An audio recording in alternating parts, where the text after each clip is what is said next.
Make me earn it.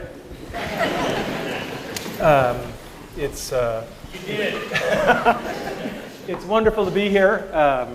What Indira didn't tell you is that this lecture series used to be called The Last Lecture. If you had one last lecture to give before you died, what would it be? I thought, damn, I finally nailed the venue, and they renamed it. So, in case there's anybody who wandered in and doesn't know the backstory, my dad always taught me when there's an elephant in the room, introduce them. If you look at my CAT scans, there are approximately 10 tumors in my liver, and the doctors told me 3 to 6 months of good health left. That was a month ago, so you can do the math. I have some of the best doctors in the world. So that is what it is. We can't change it, and we just have to decide how we're going to respond to that. We cannot change the cards we are dealt, just how we play the hand. If I don't seem as depressed or morose as I should be, sorry to disappoint you.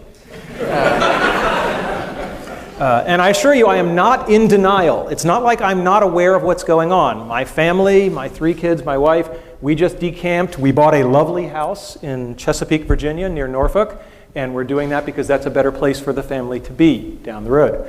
And the other thing is I am in phenomenally good health right now. I mean, is the greatest thing of cognitive dissonance you will ever see is the fact that I am in really good shape. In fact, I'm in better shape than most of you.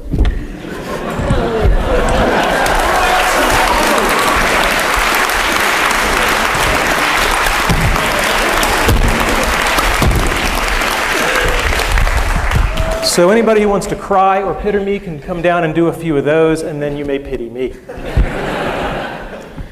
All right, so what we're not talking about today. We're not talking about cancer, because I spent a lot of time talking about that, and I'm really not interested. If you have any herbal supplements or remedies, please stay away from me. And we're not going to talk about things that are even more important than achieving your childhood dreams. We're not going to talk about my wife, we're not talking about my kids, because I'm good, but I'm not good enough to talk about that without tearing up. So we're just going to take that off the table. That's much more important. And we're not going to talk about spirituality and religion, although I will tell you that I have experienced a deathbed conversion. I just bought a Macintosh.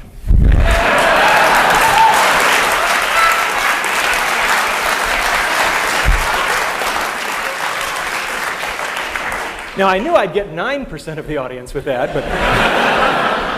All right, so what is today's talk about then? It's about my childhood dreams and how I've achieved them. I've been very fortunate that way. How I believe I've been able to enable the dreams, of others. And to some degree, lessons learned. I'm a professor. There should be some lessons learned. And how you can use the stuff you hear today to achieve your dreams or enable the dreams of others. And as you get older, you may find that enabling the dreams of others thing is even more fun. So what were my childhood dreams? Well, I had a really good childhood. I mean, no kidding around. I was going back through the family archives, and what was really amazing was I couldn't find any pictures of me as a kid where I wasn't smiling, right? And that was just a very gratifying thing. There was our dog, right? Aw, thank you. And there I actually have a picture of me dreaming. Right? And I did a lot of that, There's a lot of wake-ups, And it was an easy time to dream. I was born in 1960, right? When you're 8 or 9 years old and you look at the TV set and men are landing on the moon, anything is possible. And that's something we should not lose sight of, is that the inspiration and the permission to dream is huge. So what were my childhood dreams? You may not agree with this list, but I was there. Being in zero gravity, playing in the National Football League, authoring an article in the World Book Encyclopedia. I guess you can tell the nerds early. Being Captain Kirk. Anybody here have that childhood dream? Not at CMU, no. I wanted to become one of the guys who won the big stuffed animals in the amusement park, and I wanted to be an Imagineer with Disney. Right? These are not sorted in any particular order, although I think they do get harder, except for maybe the first one. Okay, so being in zero gravity. Now, it's important to have specific dreams. I did not dream of being an astronaut, because when I was a little kid, I wore glasses, and they told me, oh, astronauts can't have glasses. And I was like, I didn't really want the whole astronaut gig. I just wanted the floating. So, and as a child, prototype 0.0. But that didn't work so well. And it turns out that NASA has something called the Vomit Comet that they use to train the astronauts. And this thing does parabolic arcs. And at the top of each arc, you get about 25 seconds where you're ballistic, and you get about a rough equivalent of weightlessness for about 25 seconds. And there is a program where college students can submit proposals, and if they win the competition, they get to fly. And I thought that was really cool, and we had a team, and we put a team together, and they won, and they got to fly. And I was all excited because I was going to go with them. And then I hit the first brick wall, because they made it very clear that under no circumstances were faculty members allowed to fly with the teams. I know, I was heartbroken, right. I was like, but I worked so hard. And so I read the literature very carefully, and it turns out that NASA, it's part of their outreach and publicity program. And it turns out that these students were allowed to bring a local media journalist from their hometown.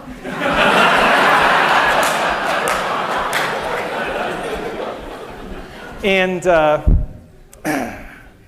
Randy Pausch, web journalist. It's really easy to get a press pass. So I called up the guys at NASA and I said, I need to know where to fax some documents. And they said, what documents are you going to fax us? I said, my resignation as the faculty advisor and my application as the journalist. And he said, that's a little transparent, don't you think? And I said, yeah, but our project is virtual reality, and we're going to bring down a whole bunch of VR headsets, and all the students from all the teams are going to experience it, and all those other real journalists are going to get to film it. Jim Foley's going, you bastard, yes. And the guy said, here's the fax number.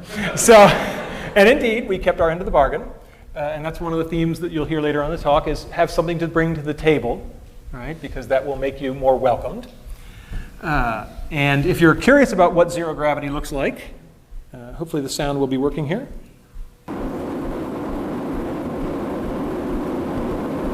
It's on. All right, go get him, Mozzie.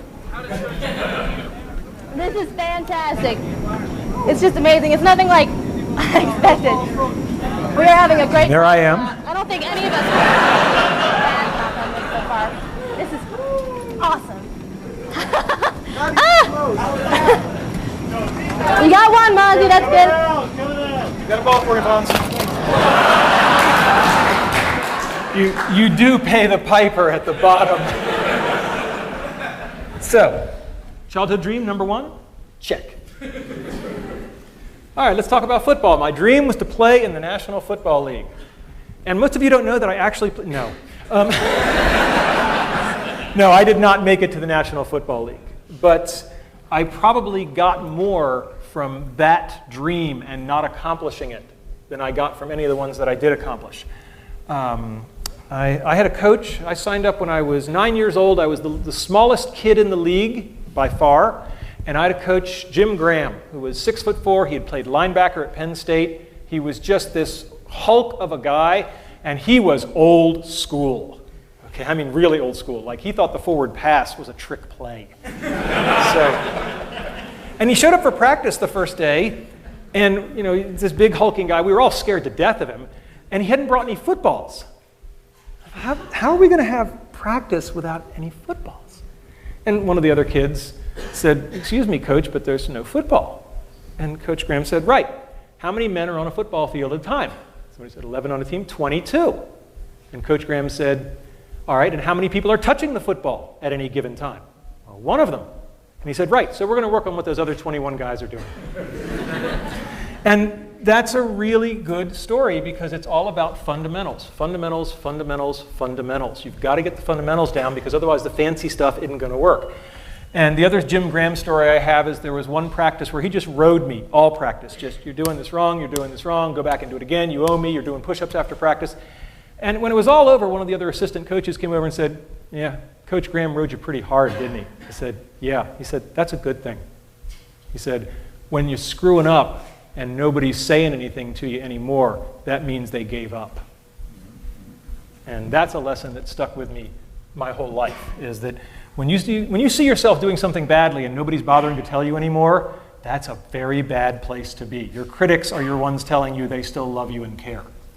After Coach Graham, I had another coach, Coach Setliff, and he taught me a lot about the power of enthusiasm. He did this one thing where only for one play at a time, he would put people in at like the most horrifically wrong position for them. Like all the short guys would become receivers, right? It was just laughable. But we only went in for one play, right? And boy, the other team just never knew what hit them. Because when you're only doing it for one play and you're just not where you're supposed to be, and freedom's just another word for nothing left to lose, boy, are you going to clean somebody's clock for that one play. And that kind of enthusiasm was great. And to this day, I am most comfortable on a football field. I mean, it's just one of those things where, you know, if I'm working a hard problem, people will see me wandering the halls with one of these things. And that's just because, you know, when you do something young enough and you train for it, it just becomes a part of you. And I'm very glad that football was a part of my life. And if I didn't get the dream of playing in the NFL, that's okay. I probably got stuff more valuable. Because looking at what's going on in the NFL, I'm not sure those guys are doing so great right now. Okay? And so one of the expressions I learned in electronic arts, which I love, which pertains to this, is experience is what you get when you didn't get what you wanted. And I think that's absolutely lovely. And the other thing about football is we send our kids out to play football or soccer or swimming or whatever it is. And it's the first example of what I'm going to call a head fake or indirect learning. We actually don't want our kids to learn football. I mean, yeah, it's really nice that I have a wonderful three-point stance and that I know how to do a chop block and all this kind of stuff. But we send our kids out to learn much more important things. Teamwork, sportsmanship, perseverance, et cetera, et cetera. And these kinds of head fake learnings are absolutely important. And you should keep your eye out for them because they're everywhere. All right, a simple one, being an author in the World Book Encyclopedia. When I was a kid, we had the World Book Encyclopedia on the shelf. For the freshmen, this is paper. We used to have these things called books. And after I had become somewhat of an authority on virtual reality, but not like a really important one, so I was at the level of people the World Book would badger, they called me up and I wrote an article, and this is Caitlin Kelleher. And there's an article, if you go to your local library where they still have copies of the World Book, look under V for virtual reality, and there it is. And all I have to say is that having been selected to be an author in the World Book Encyclopedia, I now believe that Wikipedia is a perfectly fine source for your information because I know what the quality control is for real encyclopedias. They let me in. All right, next one.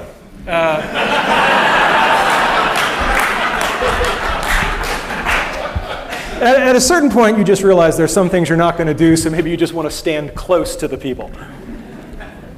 And, I mean, my God, what a role model for young people. I mean, this is everything you want to be. And what I learned that carried me forward in leadership later is that, you know, he wasn't the smartest guy on the ship. I mean, Spock was pretty smart, and McCoy was the doctor, and Scotty was the engineer, and you sort of go, and what skill set did he have to get on this damn thing and run it? And, you know, clearly there's this skill set called leadership. And, you know, whether or not you like the series, there's no doubt that there was a lot to be learned about how to lead people by watching this guy in action. So, and he just had the coolest damn toys, right? I mean, my God, he, you know, I just thought it was fascinating as a kid that he had this thing and he could, you know, talk to the ship with it. Right? You know, I just thought that was just spectacular. And of course, now I own one and it's smaller. So that's kind of cool. So I got to achieve this dream. James T. Kirk, his alter ego, William Shatner, wrote a book, which I think was actually a pretty cool book. It was with Chip Walter, who is a Pittsburgh-based author who's quite good. And they wrote a book on basically the science of Star Trek, you know, what has come true. And they went around to top places around the country and looked at various things, and they came here to study our virtual reality setup. And so we built a virtual reality for him. It looked something like that. We put it to red alert. He was a very good sport. It's not like he saw that one coming. And it's really cool to meet your boyhood idol. But it's even cooler when he comes to you to see what cool stuff you're doing in your lab. And that was just a great moment. All right, winning stuffed animals. This may seem mundane to you, but when you're a little kid and you see the big buff guys walking around in the amusement park and they got all these big stuffed animals, right? And this is my lovely wife. And I have a lot of pictures of stuffed animals I've won. That's my dad posing with one that I won. I've won a lot of these animals. There's my dad. He did win that one, to his credit.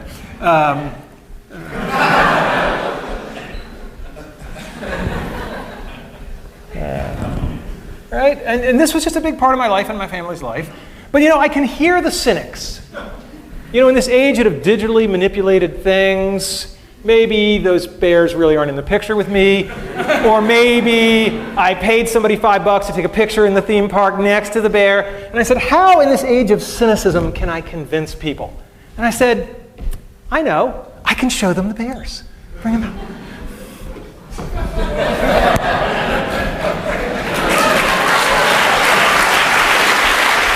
We can just put them right there. We just put them back against the wall. Disney. It's hard to hear you. Okay. Okay. Thanks, honey. So here's some bears. We didn't have quite enough room in the moving truck down to Chesapeake, and anybody who'd like a little piece of me at the end of this, feel free to come up. First come, first serve. All right, my next one, being an Imagineer. This was the hard one. Believe me, getting to zero gravity is easier than becoming an Imagineer. When I was a kid, I was 8 years old, and our family took a trip cross-country to see Disneyland. And if you've ever seen the movie National Lampoon's Vacation, it was a lot like that. It was a quest. And these are real vintage photographs. And there I am in front of the castle, and there I am, and for those of you who are into foreshadowing, this is the Alice ride. and I just thought this was just the coolest environment I'd ever been in, and instead of saying, gee, I want to experience this, I said, I want to make stuff like this.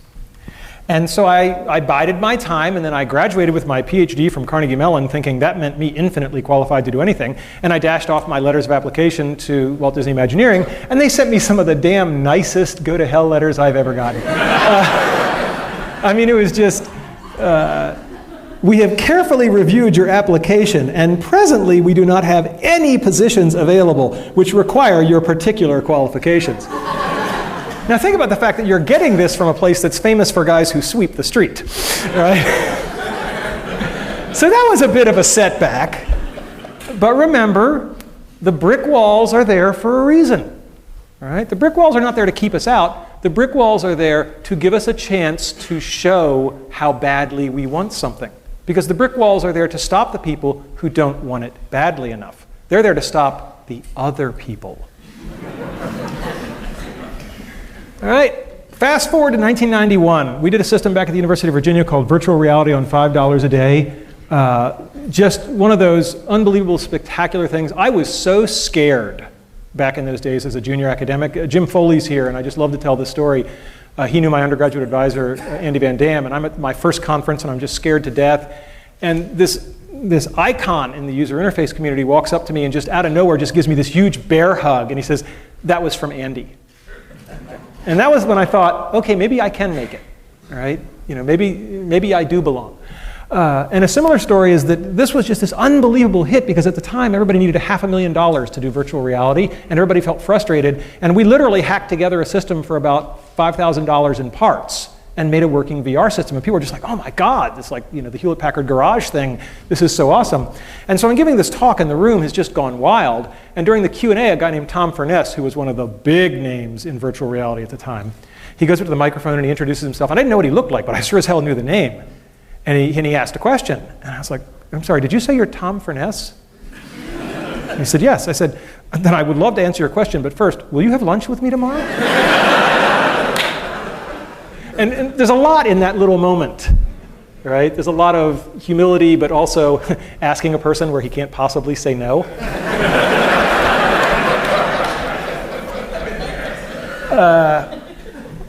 And so Imagineering, a couple of years later, was working on a virtual reality project. This was top secret. They were denying the existence of a virtual reality attraction after the time that the publicity department was running the TV commercials.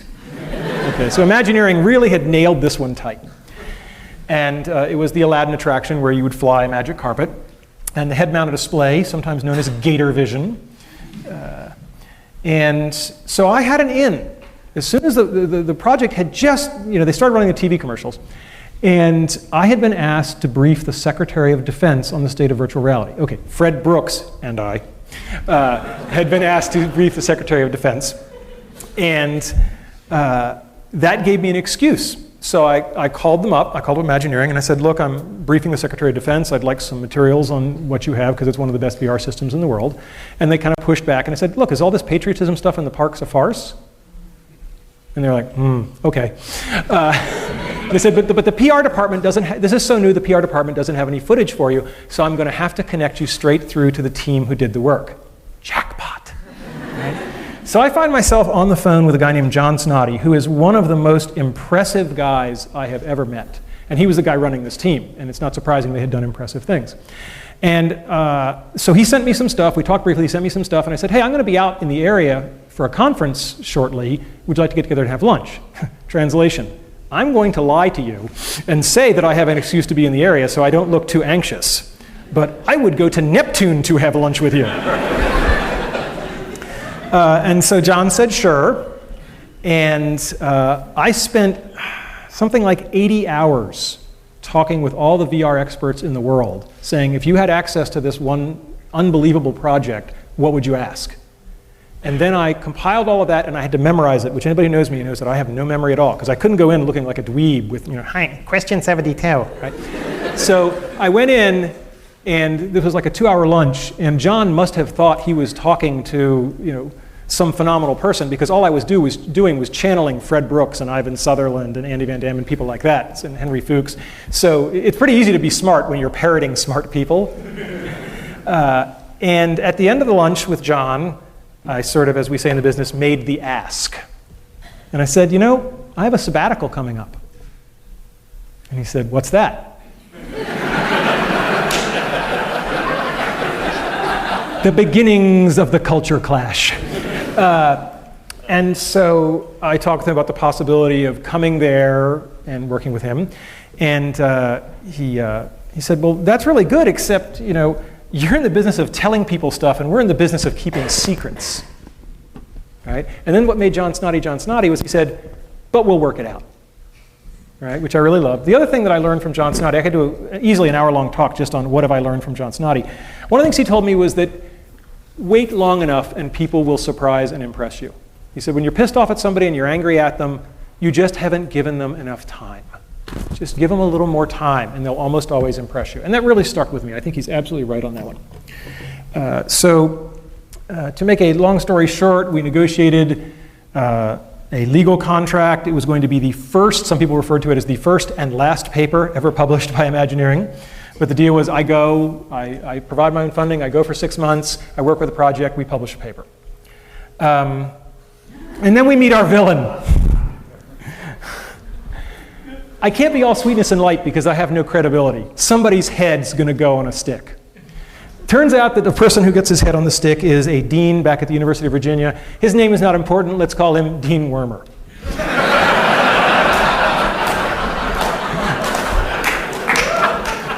And Dean Wormer has a meeting with me where I say I want to do this sabbatical thing, and I've actually gotten the Imagineering guys to let an academic in, which is insane. I mean, if John hadn't gone nuts, this would never have been a possibility. This is a very secretive organization.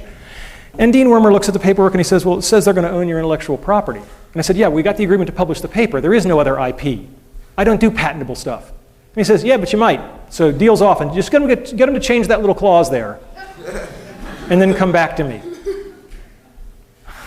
I'm like, excuse me? And then I said to him, I want you to understand how important this is. If we can't work this out, I'm going to take an unpaid leave of absence, and I'm just going to go there, and I'm going to do this thing.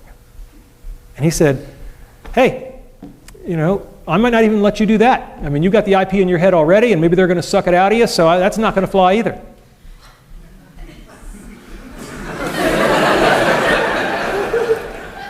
It's very important to know when you're in a pissing match. And it's very important to get out of it as quickly as possible. So I said to him, well, let's back off on this. Do we think this is a good idea at all? He said, I have no idea if this is a good idea, And I was like, okay, well, we've got common ground there.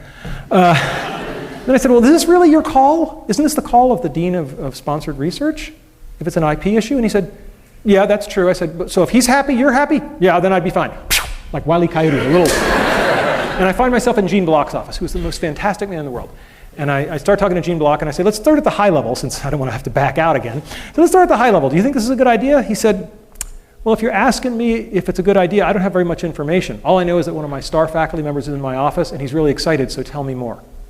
Here's a lesson for everybody in administration. They both said the same thing. But think about how they said it. Right? I don't know. Well, I don't have much information, but one of my star faculty members is here, and he's all excited, so I want to learn more. They're both ways of saying I don't know, but boy, there's a good way and a bad way. So anyway, we got it all worked out. I went to Imagineering, sweetness and light, and all's well that ends well. Some brick walls are made of flesh. So I worked on the Aladdin project. It was absolutely spectacular. I mean, just unbelievable. Here's my nephew Christopher. This was the apparatus. You would sit on this sort of motorcycle type thing, and you would steer your magic carpet, and you would put on the head-mounted display. The head-mounted display was very interesting. It had two parts, and it was a very, very clever design. To get throughput through, the only part that touched the guest's head was this little cap, and everything else clicked onto it, all the expensive hardware. So you could replicate the caps, because they were basically free to manufacture. And this is what I really did, as I was a cap cleaner during the sabbatical. I loved Imagineering. It was just a spectacular place. Just spectacular. Everything that I had dreamed. I love the model shop. People crawling around on things the size of this room that are just big physical models. It was just an incredible place to walk around and be inspired. I'm always reminded of when I went there and people said, do you think the expectations are too high? And I said, you ever see the movie Charlie and the Chocolate Factory, Willy Wonka and the Chocolate Factory, where Gene Wilder says to the little boy Charlie, he's about to give him the chocolate factory, he says, well, Charlie, did anybody ever tell you the story of the little boy who suddenly got everything he ever wanted? Charlie's eyes get like saucers and he says, no, what happened to him? Gene Wilder says, he lived happily ever after. Okay, so working on the Aladdin VR, I described it as a once in every 5 years opportunity, and I stand by that assessment. It forever changed me. It wasn't just that it was good work and I got to be a part of it, but it got me into the place of working with real people and real HCI, user interface issues. Most HCI people live in this fantasy world of white-collar laborers with PhDs and master's degrees, and until you got ice cream spilled on you, you're not doing field work, right? And more than anything else, from John Snoddy, I learned how to put artists and engineers together, and that's been the real legacy. We published a paper, just a nice academic cultural scandal. When we wrote the paper, the guys at Imagineering said, well, let's do a nice big picture, like you would in a magazine. And the SIGGRAPH committee, which accepted the paper, it was like this big scandal. Are they allowed to do that? There was no rule. So we published the paper, and amazingly, since then, there's a tradition of SIGGRAPH papers having color figures on the first page. So I've changed the world in a small way. And then at the end of my 6 months, they came to me and they said, you want to do it for real? You can stay.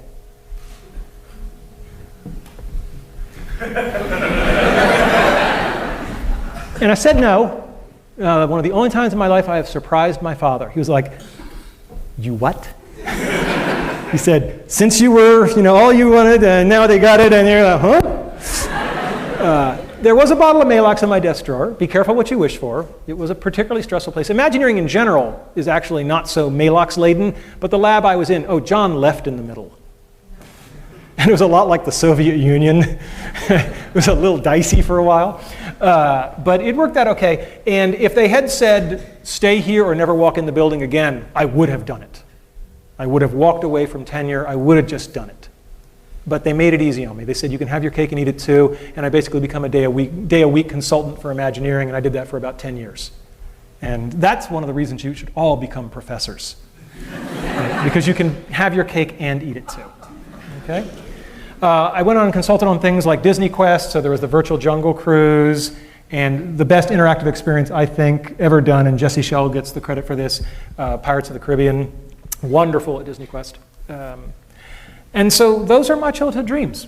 And that's pretty good. I felt good about that. So then the question becomes, how can I enable the childhood dreams of others? And again, boy, am I glad I became a professor. What better place to enable childhood dreams? Maybe working at EA, I don't know. That'd probably be a good close second. But, and this started in a very concrete realization that I could do this. Because a young man named Tommy Burnett, when I was at the University of Virginia, came to me, was interested in joining my research group. And we talked about it. And he said, oh, and I have a childhood dream.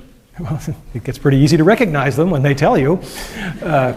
And I said, yes, Tommy, what is your childhood dream? He said, I want to work on the next Star Wars film. Now, you got to remember the timing on this. Where is Tommy? Tommy is here today. What year would this have been, your sophomore year? Oh. It was around 1993. Are you breaking anything back there, young man? Okay, all right. So in 1993, and I said to Tommy, they're probably not going to make those next movies.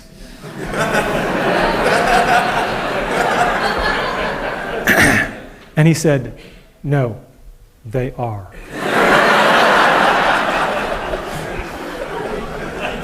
And Tommy worked with me for a number of years as an undergraduate and then as a staff member. And then when I moved to Carnegie Mellon, every single member of my team came from Virginia to Carnegie Mellon, except for Tommy, because he got a better offer. And he did indeed work on all 3 of those films. And then I said, well, that's nice, but one at a time is kind of inefficient. And people who know me know that I'm an efficiency freak. So I said, can I do this in mass? Can I get people turned in such a way that they can be turned on to their childhood dreams? And I created a course. I came to Carnegie Mellon and I created a course called Building Virtual Worlds. It's a very simple course. How many people here have ever been to any of the shows? Okay, so some of you have an idea. For those of you who don't, the course is very simple. There are 50 students drawn from all the different departments of the university. There are randomly chosen teams, 4 people per team, and they change every project. A project only lasts 2 weeks, so you do something, you make something, you show something, then I shuffle the teams, you get 3 new playmates, and you do it again. And it's every 2 weeks, and so you do 5 projects during the semester. The first year we taught this course, it is impossible to describe how much of a tiger by the tail we had. I was just running the course because I wanted to see if we could do it. We had just learned how to do texture mapping on 3D graphics, and we could make stuff that looked half decent, but we were running on really weak computers by current standards. But I said, I'll give it a try. And at my new university, I made a couple of phone calls, and I said, I want to cross-list this course to get all these other people. And within 24 hours, it was cross-listed in 5 departments. I love this university. I mean, it's the most amazing place. And I said, and the kid said, well, what content do we make? I said, hell, I don't know. You make whatever you want. 2 rules: no shooting violence and no pornography. Not because I'm opposed to those in particular, but that's been done with VR, right? And you'd be amazed how many 19-year-old boys are completely out of ideas when you take those off the table.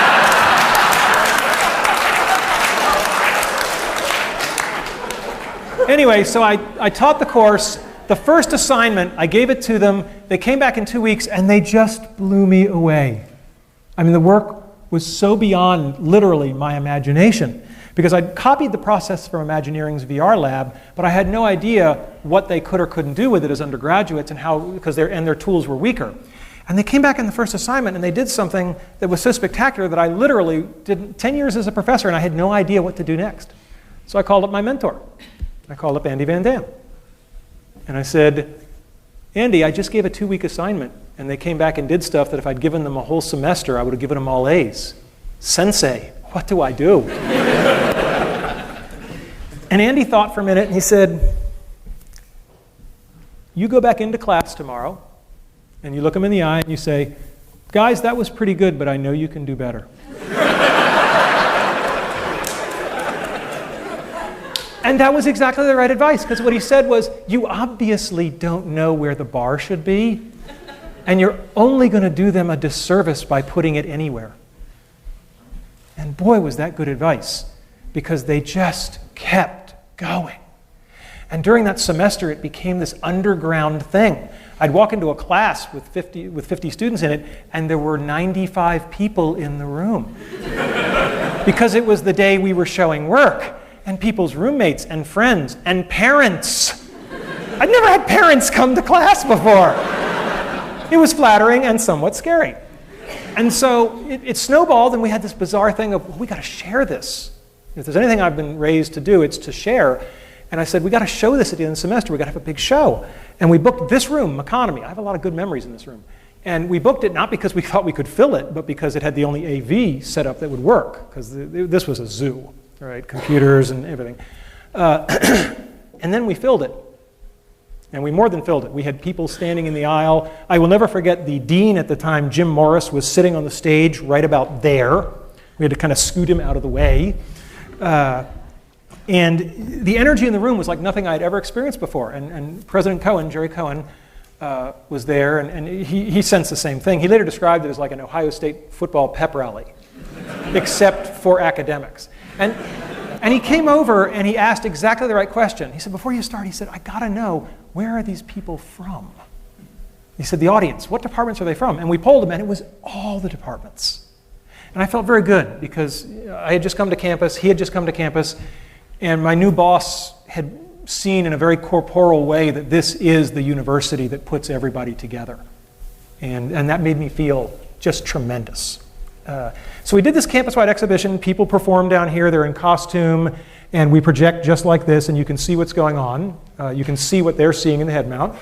There's a lot of big props. So there's a guy whitewater rafting. This is Ben and E.T. And yes, I did tell them if they didn't do the shot of the kids biking across the moon, I would fail him. That is a true story. And I thought I'd show you just...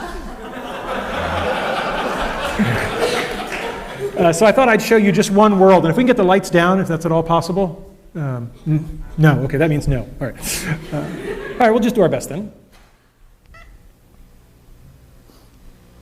Oh, hello there. I'm lonely. Make me a world.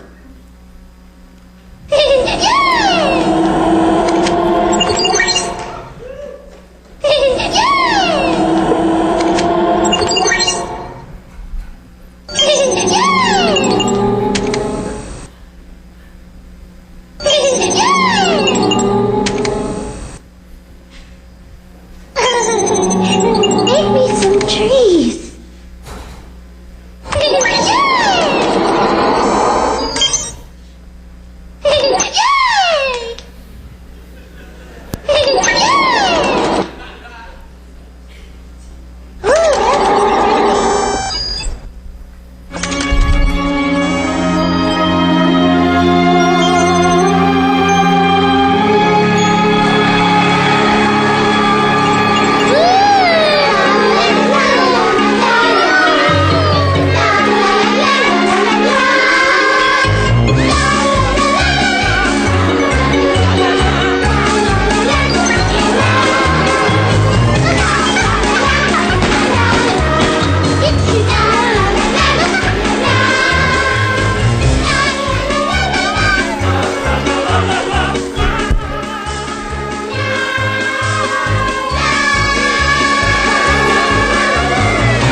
Now they're going to turn this on its head. Watch closely.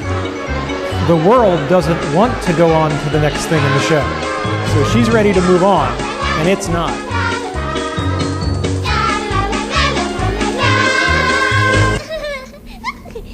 What are you doing? Can't end this now. But there are so many other worlds that have to go. But our world is the best world. Hey, no!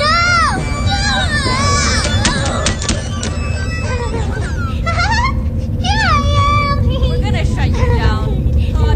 Control Alt Delete. Not Control Alt Delete.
It was an unusual course with some of the most brilliant creative students from all across the campus.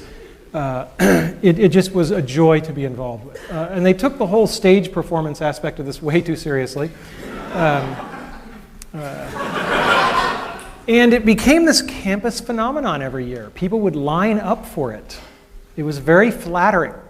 And it gave kids a sense of excitement of putting on a show for people who were then excited about it. And I think that that's one of the best things you can give somebody, the chance to show them what it feels like to make other people get excited and happy. I mean, that's a tremendous gift. We always tried to involve the audience, whether it was people with glow sticks or batting a beach ball around or driving. This is really cool. This technology actually got used at the Spider-Man 3 premiere in LA, so the audience was controlling something on the screen, so that's kind of nice. And I don't have a class picture from every year, but I dredged all the ones that I do have, and all I can say is that what a privilege and an honor it was to teach that course for something like 10 years. And all good things come to an end, and I stopped teaching that course about a year ago. People always ask me, what was my favorite moment? I don't know if you can have a favorite moment, but boy, there's one I'll never forget. This was a world with, I believe, a roller skating ninja.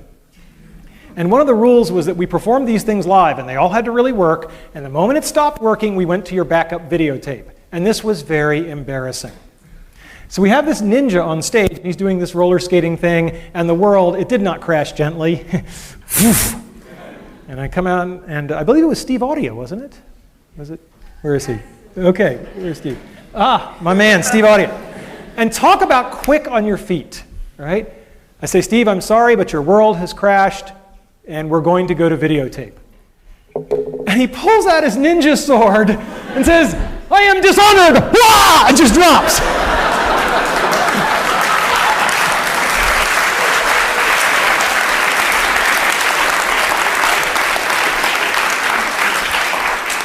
And so I think it's very telling that my favorite moment in 10 years of this high technology course was a brilliant ad lib. And then when the videotape is done and the lights come up, he's lying there lifeless and his teammates drag him off. It was really a fantastic moment.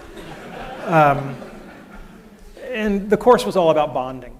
People used to say, well, you know, what's going to make for a good world? I said, I can't tell you beforehand, but right before they present it, I can tell you if the world's good just by the body language. If they're standing close to each other, the world is good. All right?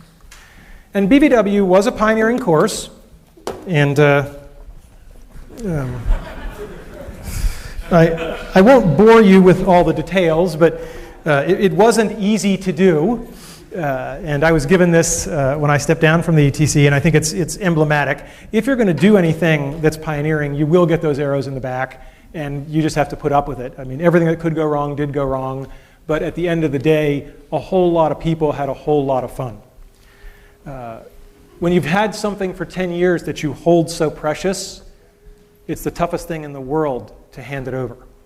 And the only advice I can give you is find somebody better than you to hand it to.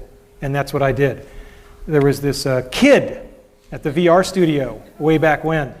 And you didn't have to spend very long in Jesse Schell's orbit to go, the force is strong in this one. And one of my two greatest accomplishments, I think, for Carnegie Mellon were that I got Jessica Hodgins and Jesse Schell to come here and join our faculty. And I was thrilled when I could hand this over to Jesse. And to no one's surprise, he has really taken it up to the next notch. And the course is in more than good hands, it's in better hands. But it was just one course.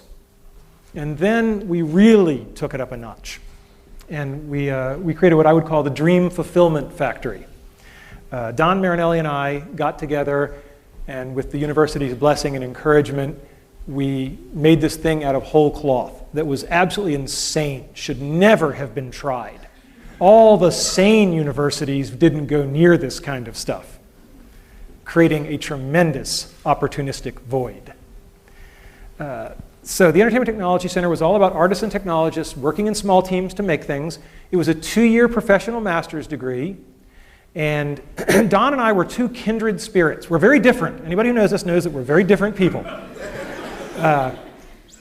And we like to do things in a new way. And the truth of the matter is that we're both a little uncomfortable in academia.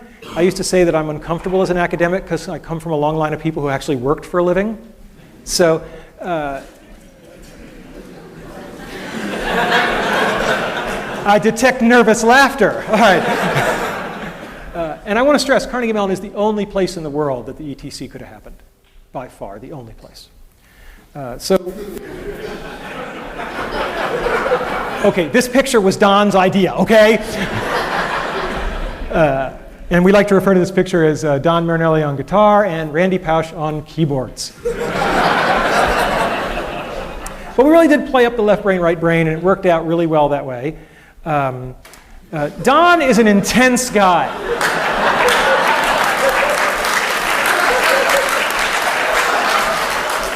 And Don and I shared an office. And at first it was a small office. We shared an office for 6 years. Right? Now, those of you who know Don know he's an intense guy. Right? And given my current condition, somebody was asking me, this is a terrible joke, but I'm going to use it anyway. Because I know Don will forgive me. Somebody said, given your current condition, have you thought about whether you're going to go to heaven or hell? And I said, I don't know, but if I'm going to hell, I'm due 6 years for time served. But I kid. Sharing an office with Don was really like sharing an office with a tornado, right? There was just so much energy, and you never knew which trailer was next, right? But you knew something exciting was going to happen. And there was so much energy. And I do believe in giving credit where credit is due. So in my typically visual way, right? If Don and I were to split the success for the ETC, he clearly gets the lion's share of it. He did the lion's share of the work. Okay, he had the lion's share of the ideas. It was a great teamwork. I think it was a great yin and a yang, but it was more like yin and yang. Right? And he deserves that credit, and I give it to him because the ETC is a wonderful place. And he's now running it, and he's taking it global. We'll talk about that in a second. Describing the ETC is really hard, and I finally found a metaphor. Telling people about the ETC is like describing Cirque du Soleil if they'd never seen it. Sooner or later, you're going to make the mistake. You're going to say, well, it's like a circus. And then you're dragged into this conversation about, oh, how many tigers, how many lions, right? How many trapeze acts? And that misses the whole point. So when we say we're a master's degree, we're really not like any master's degree you've ever seen. Here's the curriculum.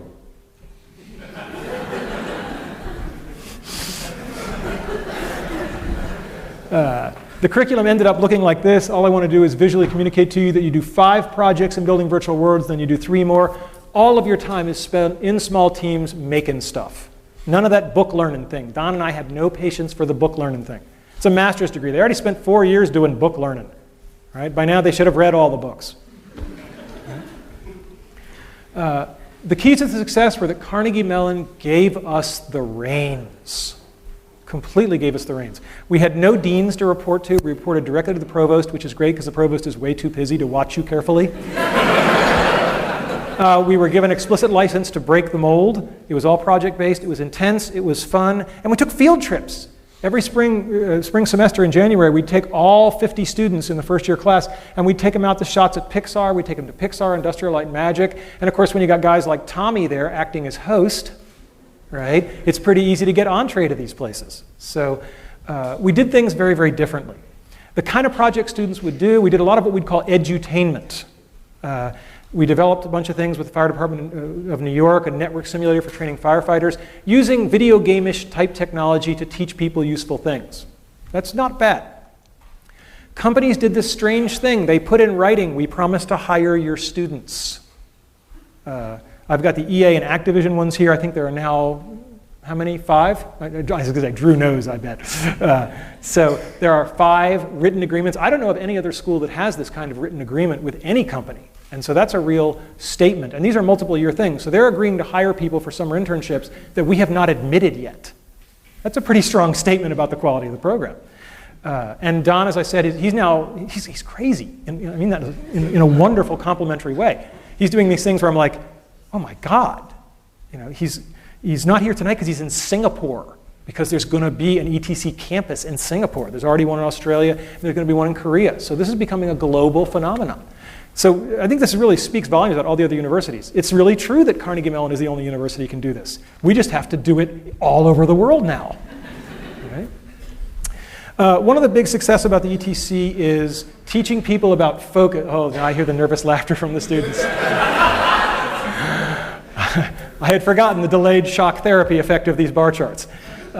When you're taking Building Virtual Worlds, every 2 weeks we get peer feedback. We put that all into a big spreadsheet, and at the end of the semester, you've had 3 teammates per project, 5 projects, that's 15 data points, that's statistically valid, and you get a bar chart telling you on a ranking of how easy you are to work with where you stack up against your peers. Boy, that's hard feedback to ignore. Some still managed, but but for the most part, people looked at that and went, wow. I gotta pick it up a notch. I better start thinking about what I'm saying to people in these meetings. And that is the best gift an educator can give, is to get somebody to become self-reflective. So the ETC was wonderful, but even the ETC, and even as Don scales it around the globe, it's still very labor intensive. You know, it's not Tommy 1 at a time, it's not a research group 10 at a time, it's 50 or 100 at a time per campus times 4 campuses. But I wanted something infinitely scalable. Right? Scalable to the point where millions or tens of millions of people could chase their dreams with something. And, you know, I guess that kind of a goal really does make me the Mad Hatter. So Alice is a project that we've worked on for a long, long time. It's a novel way to teach computer programming. Kids make movies and games. The head fake. Again, we're back to the head fakes. Best way to teach somebody something is to have them think they're learning something else.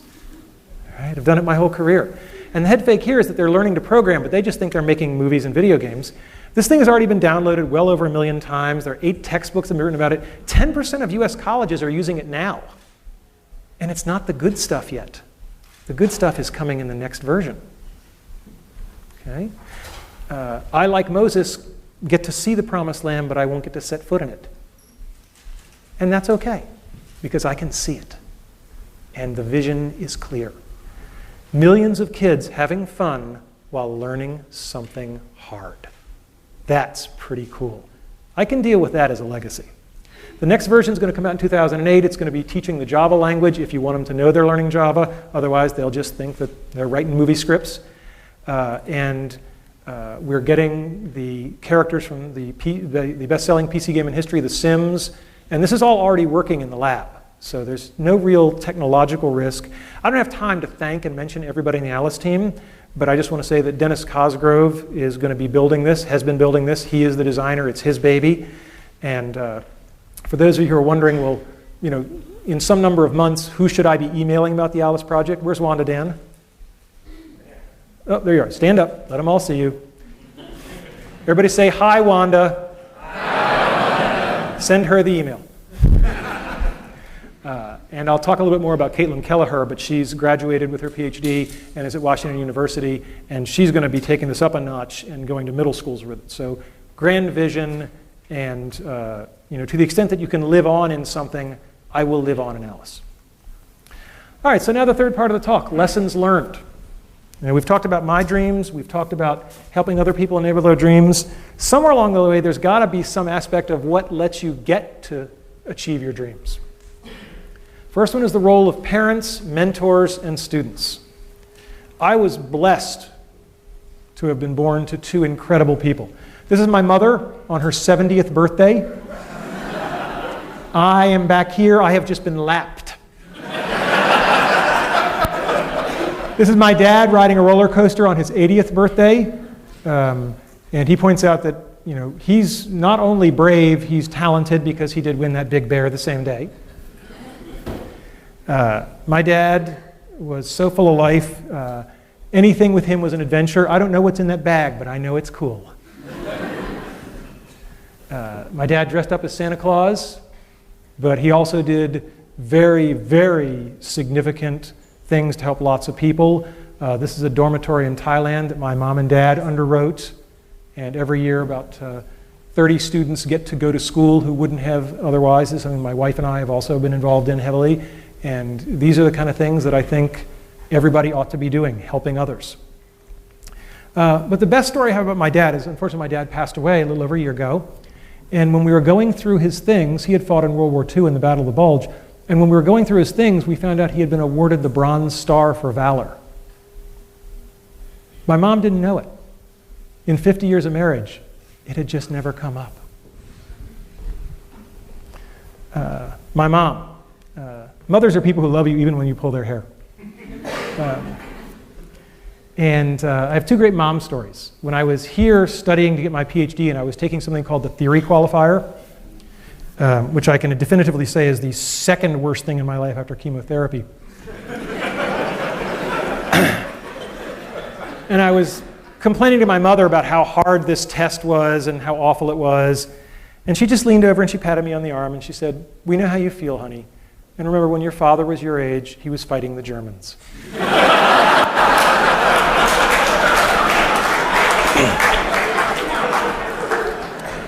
After I got my PhD, my mother took great relish in introducing me as, "This is my son. He's a doctor, but not the kind who helps people."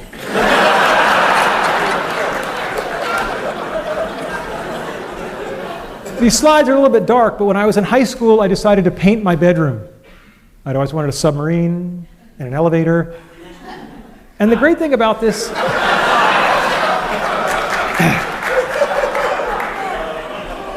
What can I say? And the great thing about this is they let me do it. And they didn't get upset about it, and it's still there. If you go to my parents' house, it's still there. And anybody who is out there who is a parent, if your kids want to paint their bedroom, as a favor to me, let them do it. Okay, it'll be okay. Don't worry about resale value on the house. Other people who help us besides our parents, our teachers, our mentors, our friends, our colleagues. God, what is there to say about Andy Van Dam? When I was a freshman at Brown, he was on leave. And all I heard about was this Andy Van Dam. He was like a mythical creature, like a centaur, but like a really pissed off centaur. And everybody was like really sad that he was gone, but kind of more relaxed. And I found out why, because I started working for Andy. I was a teaching assistant for him as a sophomore, and I was quite an arrogant young man. And I came in to some office hours, and of course it was 9 o'clock at night, and Andy was there at office hours, which is your first clue as to what kind of professor he was. And I come bounding in, and you know, I'm going to save the world. There are all these kids waiting for help. Da-da-da-da-da-da. And afterwards, Andy literally Dutch uncle. He is Dutch, right? He Dutch uncled me, and he put his arm around my shoulders. And we went for a little walk, and he said, "Randy, it's such a shame that people perceive you as so arrogant, because it's going to limit what you're going to be able to accomplish in life." What a hell of a good way to word "you're being a jerk." Right? He doesn't say you're a jerk. He says people are perceiving you this way, and he says the downside is it's going to limit what you're going to be able to accomplish. When I got to know Andy better, the beatings became more direct. But I could tell you Andy stories for a month, but the one I will tell you is that when it came time to start thinking about what to do after graduating from Brown, it had never occurred to me in a million years to go to graduate school, just out of my imagination. It wasn't the kind of thing people from my family did. We got, say, what do you call them, jobs. So, and Andy said, "No, don't go do that. Go get a PhD, become a professor." And I said, "Why?" And he said, "Because you're such a good salesman that any company who gets you is going to use you as a salesman, and you might as well be selling something worthwhile, like education."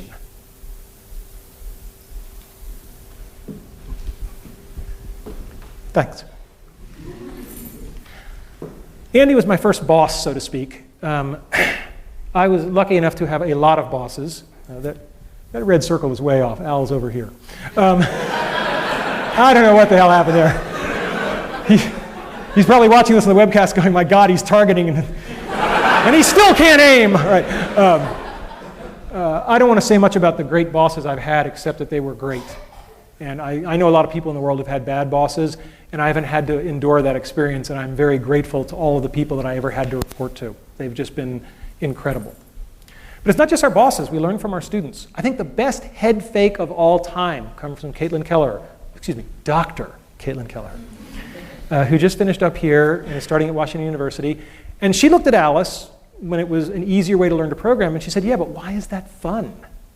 I was like, "Well, because I'm a compulsive male, like to make the little toy soldiers move around by my command." And that's fun. She was like, and she was the one who said, no, we'll just approach it all as a storytelling activity. And she's done wonderful work showing that, particularly with middle school girls, if you present it as a storytelling activity, they're perfectly willing to learn how to write computer software. So, all-time best head fake award goes to Caitlin Kelleher's dissertation. President Cohen, when I told him I was going to do this talk, he said, please tell them about having fun, because that's what I remember you for. And I said, I can do that, but it's kind of like a fish talking about the importance of water. I mean, I don't know how to not have fun, right? I'm dying and I'm having fun. And I'm going to keep having fun every day I have left, because there's no other way to play it, right? So my next piece of advice is, you just have to decide if you're a Tigger or you're an Eeyore. I think I'm clear where I stand on the great Tigger-Eeyore debate. Never lose the childlike wonder. It's just too important. It's what drives us. Help others. Denny Prophet knows more about helping other people. He's forgotten more than I'll ever know. He's taught me by example how to run a group, how to care about people. M.K. Haley, I have a theory that people who come from large families are better people because they've just had to learn how to get along. M.K. Haley comes from a family with 20 kids. Yeah, unbelievable. And she always says it's kind of fun to do the impossible. When I first got to Imagineering, she was one of the people who dressed me down. And she said, I understand you've joined the Aladdin Project. What can you do? And I said, well, I'm a tenured professor of computer science. And she said, well, that's very nice, Professor Boy, but that's not what I asked. I said, what can you do?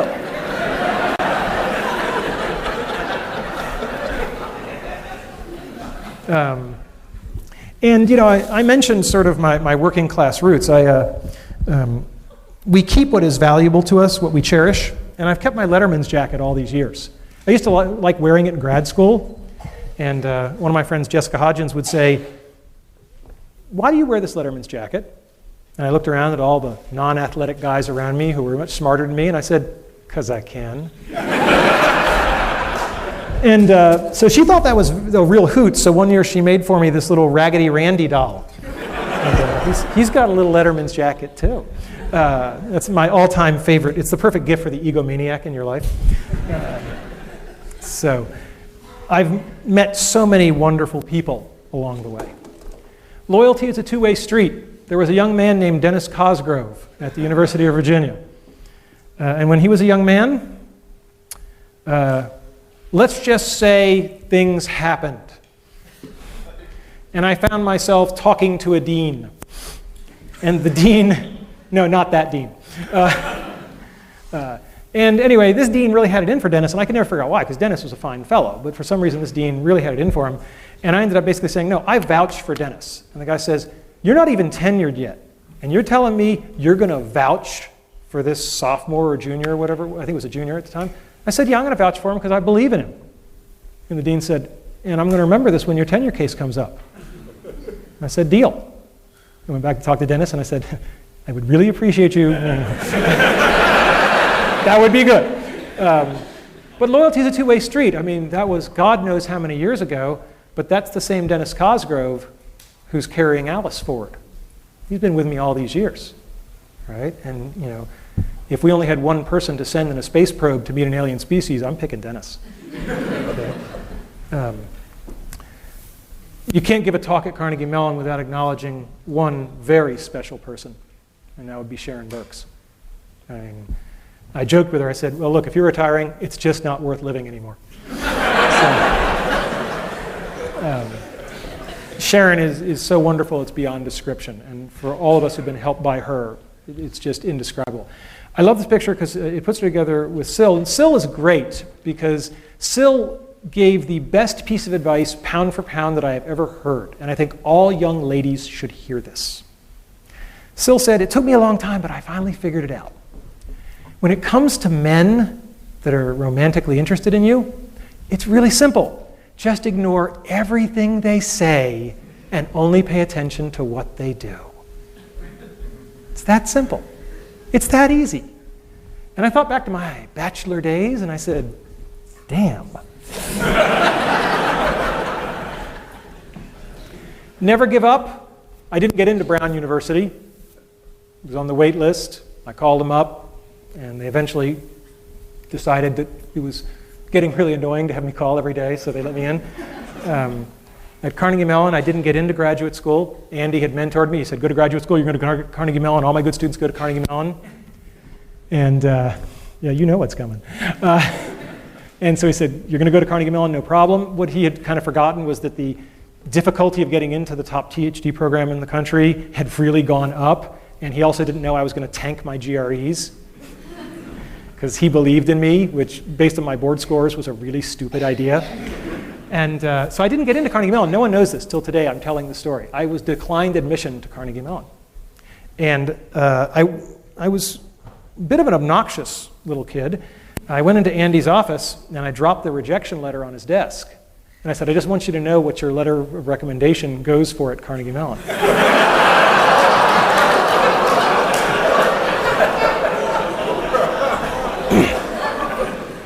And before the letter had hit his desk, his hand was on the phone, and he said, I will fix this. And I said, no, I don't want to do it that way. That's not the way I was raised.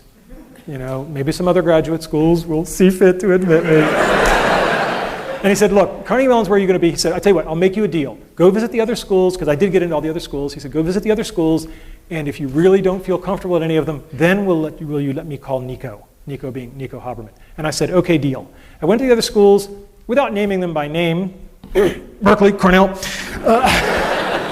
They managed to be so unwelcoming that I found myself saying to Andy, you know, I'm going to go get a job. And he said, no, you're not. And he picked up the phone and he talked in Dutch. And he hung up the phone and he said, Nico says if you're serious, be in his office tomorrow morning at 8 a.m. And for those of you who know Nico, this is really scary. So I'm in Nico Haberman's office the next morning at 8 a.m. and he's talking with me. And frankly, I don't think he's that keen on this meeting, Dan. I don't think he's that keen at all. And he says, Randy, why are we here? And I said, because Andy phoned you? And I said, well, since you admitted me, I have won a fellowship. The Office of Naval Research is a very prestigious fellowship. I've won this fellowship, and that wasn't in my file when I applied. And Nico said, a fellowship, money, we have plenty of money. That was back then. And he said, we have plenty of money. Why do you think having a fellowship makes any difference to us? And he looked at me. There are moments that change your life. And 10 years later, if you know, in retrospect, it was one of those moments, you're blessed. But to know it at the moment, with Nico staring through your soul. And I said, I didn't mean to imply anything about the money. It's just that it was an honor. There were only 15 given nationwide. And I did think it was an honor that would be something that would be meritorious. And I apologize if that was presumptuous. And he smiled. And that was good. So, how do you get people to help you? You can't get there alone. People have to help you, and I do believe in karma. I believe in paybacks. You get people to help you by telling the truth, being earnest. I'll take an earnest person over a hip person every day, because hip is short-term. Earnest is long-term. Apologize when you screw up, and focus on other people, not on yourself. And I thought, how do I possibly make a concrete example of that? Do we have a concrete example of focusing on somebody else over there? Can we bring it out? See, yesterday was my wife's birthday. If there was ever a time I might be entitled to have the focus on me, it might be the last lecture. But no, I feel very badly that my wife didn't really get a proper birthday, and I thought it'd be very nice if 500 people...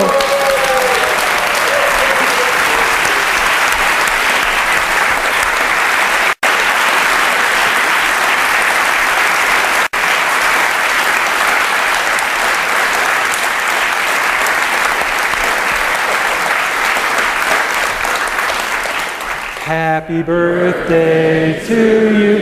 Her name is Jay. Happy birthday to you. Happy birthday, dear Jay. Happy birthday to you.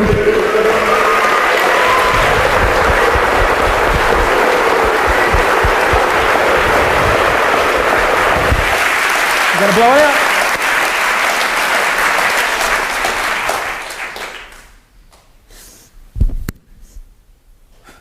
All right.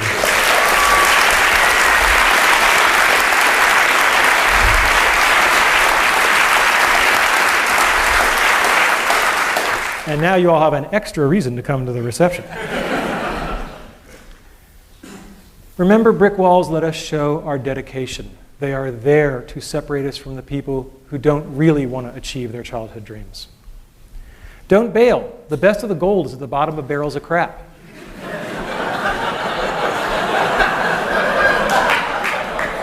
What Steve didn't tell you was the big sabbatical at EA. I'd been there for 48 hours, and they loved the ETC. We were the best. We were the favorites. And then somebody else pulled me aside and said, oh, by the way, we're about to give $8 million to USC to build a program just like yours. We're hoping you can help them get it off the ground.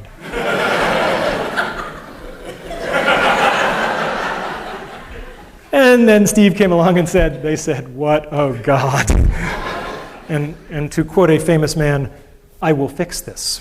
And he did. Steve has been an incredible partner, and we have a great relationship, personal and professional, and he has certainly been point man on getting a gaming asset to help teach millions of kids. And that's just incredible. But it certainly would have been reasonable for me to leave 48 hours into that sabbatical, but it wouldn't have been the right thing to do. And when you do the right thing, good stuff has a way of happening. Get a feedback loop and listen to it. Your feedback loop can be this dorky spreadsheet thing I did, or it can just be one great man who tells you what you need to hear. The hard part is the listening to it. Anybody can get chewed out, right? It's the rare person who says, oh my God, you're right, as opposed to, no, wait, the real reason is, right? We've all heard that. When people give you feedback, cherish it and use it. Show gratitude. When I got tenure, I took all of my research team down to Disney World for a week. And one of the other professors at Virginia said, how can you do that? I said, these people just busted their ass and got me the best job in the world for life. How could I not do that? Right? Don't complain, just work harder. Right? It's a picture of Jackie Robinson. It was in his contract not to complain even when the fans spit on him. Right? Be good at something. It makes you valuable. Work hard. People, I got tenure a year early, as Steve mentioned. Junior faculty members used to say to me, wow, you got tenure early. What's your secret? I said, it's pretty simple. Call me any Friday night in my office at 10 o'clock and I'll tell you. Find the best in everybody. One of the things that John Snoddy, as I said, told me is that you might have to wait a long time, sometimes years, but people will show you their good side. Just keep waiting, no matter how long it takes. No one is all evil. Everybody has a good side. Just keep waiting. It will come out.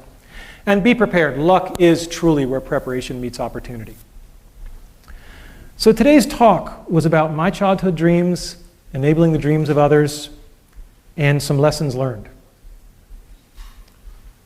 But did you figure out the head fake? It's not about how to achieve your dreams. It's about how to lead your life.